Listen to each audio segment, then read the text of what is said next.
میری پھپھو اپنی شادی کے 6 سال بعد بیوہ ہو گئی تھی اور ان کا ایک بیٹا ہی تھا، مجید، جو 5 سال کا تھا۔ جیٹھ جٹھانی نے انہیں اپنے پاس رکھنے سے انکار کر دیا تھا تو میرے ابو انہیں اپنے گھر لے آئے۔ وہ چاہتے تھے کہ وہ پھپھو کی دوسری شادی کر کے ان کا گھر بسا دیں، مگر میری پھپھو نے ابو کے آگے ہاتھ جوڑ کے کہا کہ بھائی صاحب، میں ساری زندگی آپ کی اور آپ کی بیوی بچوں کی خدمت کروں گی، مگر آپ میری دوسری شادی مت کروائیں۔ میں دوسری شادی نہیں کرنا چاہتی۔ وہ اپنے بچے پر سوتیلے باپ کا سایہ نہیں ڈالنا چاہتی ہوں، اور اس کے لیے ابو بھی ان کی بات مان لی، اور امی نے کہا کہ رضیہ شادی کرنا نہیں چاہتی، تم اپنا دل بڑا کرو اور اب یہ بھی ہمیشہ یہیں رہے گی۔ امی خاموش طبیعت کی تھی۔ وہ بظاہر بحث تو نہیں کرتی تھی، مگر کرتی وہی تھی جو ان کی اپنی مرضی تھی۔ انہوں نے پھپھو کی راہ میں بہت مشکلات کھڑی کی، مگر آفرین ہیں پھپھو پر کہ انہوں نے کبھی ابو سے شکایت نہیں کی، اور جو کچھ امی کرتی تھی وہ سب کچھ برداشت کر لیتی تھی۔ ابو جو چیز ہمارے لیے لاتے وہی مجید کے لیے بھی لاتے تھے۔ وہ احساس کمتری میں نہ رہے، مگر امی کو ان معصوم کا بھی وجود برداشت نہیں ہوتا تھا۔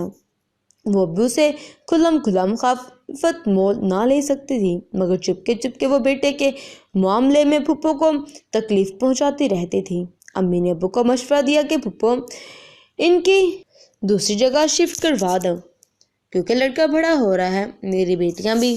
بعد میں کوئی مسئلہ ہوا تو نند بھاوج بھی میں مخالفت پیدا ہو جائے گی۔ ابو کے ارادے کو بھانپ گئے اور ابو کو ان کی دوسری جگہ شفٹ کروا لیا۔ 2 کمرہ پر مشتمل ایک چھوٹا سا صحن اور چھوٹا سا باتھ روم تھا۔ اب وہ دونوں امی کی آنکھوں سے اوجھل ہو گئے تھے تو امی کو کچھ سکون ہوا۔ ابو کے پاس پیسے کی کمی نہیں تھی۔ انہوں نے پھپھو کو راشن ڈلوا دیا تاکہ وہ بھاوج کو محتاج نہ رکھیں۔ وقت کے ساتھ ہم کو اسکول سے کالج پہنچ گئے۔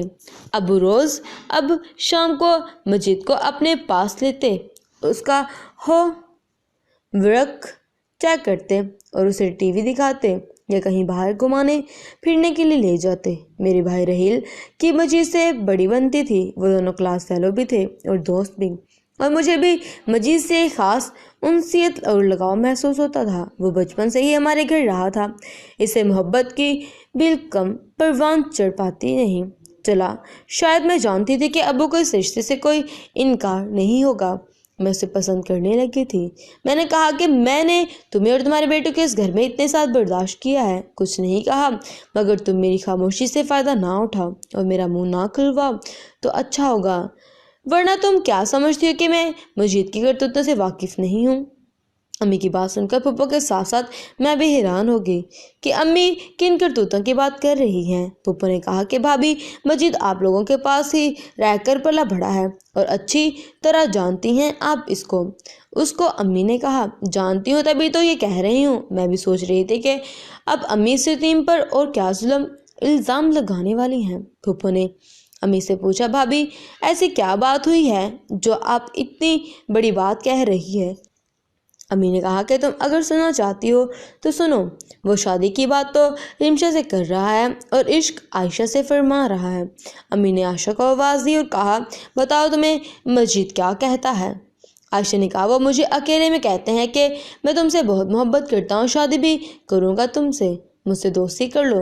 یہ سب سن کر رمشا کو یقین نہیں ہو رہا تھا کہ اس کی ماں نفرت میں اس حد تک گر سکتی ہے۔ وہ اپنی بیٹیوں کی عزت کو بھی داؤ پر لگا دیں گی، کیونکہ رمشا جانتی تھی کہ جو باتیں عائشہ کر رہی ہیں وہ باتیں مجید نے کبھی اس سے نہیں کی۔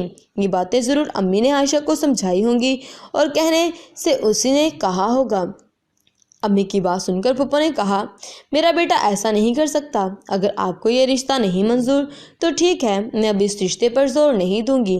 ایک دن میں نے عائشہ کو پیار سے اپنے پاس بٹھا کر پوچھا کہ سچ بتاؤ، تم نے اس دن پھپھو سے مجید کے بارے میں جو کہا کیا وہ سچ تھا؟ عائشہ نے کہا، مجید بھائی تو مجھے کسی بات بھی نہیں کرتے ہیں، وہ کہنے کے لیے مجھے امی نے کہا تھا۔ میں اگر یہ سب نہ کہتی تو امی مجھے بہت مارتی اور مجھ پر ظلم کرتی۔ عائشہ کی بات پر مجھے یقین تھا کہ وہ سب کچھ سچ کہہ رہی ہے۔ امی نے واقعی اس کو بہت مارنا تھا۔ پھپھو کے پاس ان کی جیٹھانی ملنے کو آئی تھی۔ پھپھو اس کو اداس دیکھ کر پوچھنے لگی کیا بات ہے رضیہ تم اداس کیوں ہو؟ امی نے بتایا کہ مجید کی شادی کرنا چاہتی ہوں۔ جیٹھانی نے کہا میری بیٹی ماریا لے لو، گھر کے بچے ہیں، حالات نے ہمیں دور کر دیا تو کیا ہوا، محبت تو ختم نہیں ہوئی نا، اس طرح تمہیں تمہارا گھر بھی مل جائے گا، تم بھی ہمارے ساتھ رہنا۔ پھپھو نے کہا ٹھیک ہے، میں مجید اور بھائی صاحب سے بات کر کے آپ کو بتاؤں گی۔ پھپھو نے ابو سے بات کی تو انہوں نے کہا میں ایک بار پھر تمہاری بھابھی سے بات کر لوں، وہ مان جاتی ہیں تو ٹھیک ہے، ورنہ پھر تم ماریا سے کر لینا۔ ابو نے امی کو منانے کی بہت کوشش کی مگر وہ نہیں مانی۔ آخرکار ابو نے پھپھو سے کہہ دیا کہ وہ ماریا کا رشتہ ہاتھ سے جانے نہ دے۔ جلدی ہی ماریا مجید کی شادی ہو گئی اور وہ لاہور میں اپنے آبائی گھر میں شفٹ ہو گئے۔ جس دن اس کی شادی تھی اس دن میں اور ابو بہت اداس تھے مگر امی بہت خوش تھی، اور امی نے اپنی بہن کو فون کیا تھا اور کہا کہ باجی میں نے تمہارے کہنے کے مطابق سب کچھ ویسے ہی کیا ہے، اب تم فہید اور اس کی بات بڑھاؤ۔ فہید امی کی بہن کا بیٹا تھا، بہت اچھی سرکاری پوسٹ پر تھا، امیر بھانجے پر امی دل جان سے فدا تھی۔ جب خالہ اور فہید گھر آئے تو فہید نے خالہ سے کہا کہ مجھے عائشہ پسند ہے، ایک بیٹا بھی تھا، ماں کا انتقال ہو چکا تھا، میں نے اس رشتے کو ہاں کر دی کیونکہ ایک یتیم جس کی ماں باپ نہ ہو اس کی زندگی کیا ہوتی ہے میں اچھی طرح جانتی ہوں۔ اب ابو تو بہت خوش تھی مگر امی اداس رہتی تھی کیونکہ میرا شوہر امی کے ساتھ اچھا سلوک نہیں کرتا تھا اور امی کو کوئی عزت نہیں دیتا تھا، وہ صرف مجھ سے پیار کرتا تھا۔ میری امی کی حرکتوں سے امی ان سے پیسے مانگتی تھی اور وہ میری امی کو بہت باتیں سناتا تھا۔ امی کے دونوں بہویں بھی انہیں بہت ذلیل کرتی ہیں کیونکہ امی کا ان کے ساتھ بھی رویہ ٹھیک نہیں رہتا۔ امی آج شوگر کے مریض ہیں اور بہت ہی بیماری کی حالت میں رہتی ہیں۔ Thanks for watching this moral video. کبھی بھی ان چیزوں سے انکار نہ کریں جو اللہ تعالیٰ نے ہمارے واسطے مقرر کی ہیں، نہ کسی سے حسد کریں بلکہ سب سے محبت اور پیار سے رہیں کیونکہ ایک دن ہمیں جانا ہے اور اس کا انجام ہمیں بھگتنا پڑے گا۔ چاہے جیسے بھی ہو، وقت کبھی نہ کبھی ہمارے سامنے وہ چیزوں کو لے آتا ہے، جب ہم کسی کے ساتھ برا کرتے ہیں تو ہمارے ساتھ بھی ہو جاتا ہے۔ Thanks for watching.